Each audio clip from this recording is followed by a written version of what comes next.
भारत ने पाकिस्तान के साथ हर तरह के व्यापार पर रोक लगा दी।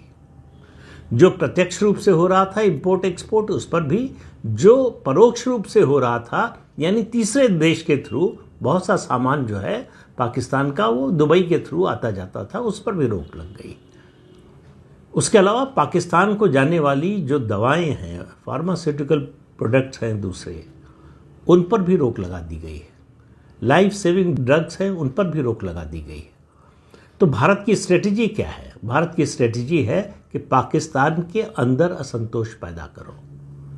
ये जो सिंधु जल समझौते को स्थगित किया है, उसका सीधा असर पंजाब और सिंध के बीच में तनाव के रूप में दिखाई दे रहा है, और इसका असर आपको आने वाले समय में और ज़्यादा दिखाई देगा। और पाकिस्तान की तरफ क्या हो रहा है? पाकिस्तान की तरफ बदहवासी है, बेचैनी है, नर्वसनेस है। पाकिस्तान एलओसी पर लगातार सीज फायर का उल्लंघन कर रहा है, गोलाबारी कर रहा है। हमारे रक्षा विशेषज्ञों का कहना है कि ये उसकी नर्वसनेस का सबूत है। उसके पास गोला बारूद बहुत कम है।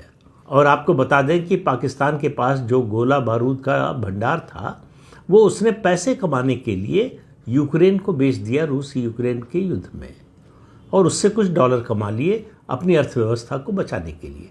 अब उसके पास ज़्यादा भंडार बचा नहीं है, और इस तरह की शेलिंग करके वो उसको और कमज़ोर कर रहा है। भारत और उकसा रहा है कि और फायरिंग करे।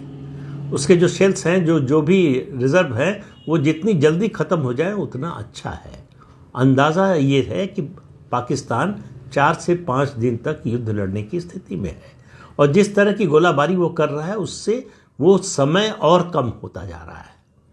तो पाकिस्तान को हर तरफ से घेरना। फिर डिप्लोमेटिक स्तर पर भारत ने मूव कर दिया है एफएटीएफ में, फाइनेंशियल एक्शन टास्क फोर्स।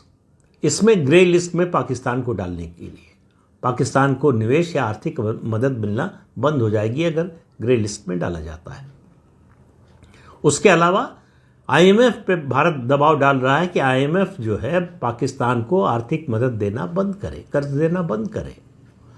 हमारे जो मित्र देश हैं और जो हमारे सहयोगी देश हैं, उनके ऊपर दबाव डाला जा रहा है, या उनसे बातचीत हो रही है कि इस मामले पर पाकिस्तान का समर्थन नहीं करना चाहिए।